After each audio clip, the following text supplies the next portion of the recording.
Hi YouTube, Timothy Unkert here. In this video, I'm going to show you how to install the Chrome browser on a Windows 11 computer in 2025. The first thing we want to do is navigate to our Edge browser, which comes installed when you set up Windows 11.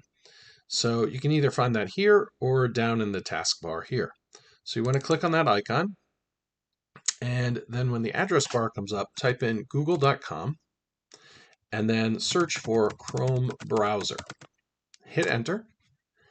And you've got these ads here, but if you go down to the second one, google.com/Chrome, click on that,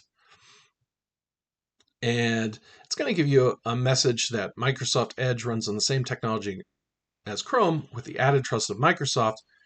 You can just close that out, and I'm going to click Download Chrome, and you'll see it downloads right here, and this is the setup file. You can click right here to open the file, or that will also be in your Downloads folder. I'm going to click right here to open the file. It's going to go and download Chrome for you.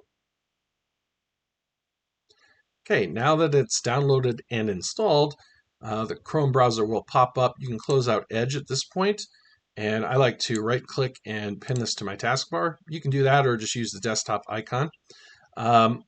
So at this point, you can sign into your Google account and begin to use the Chrome browser. So all you'll do is click Sign In, enter in your information for Google, and you'll be all set and ready to use Chrome. Hopefully this video was helpful to you. If it was, please give a like and subscribe, as that helps get this video out to even more people that it might help. Thank you.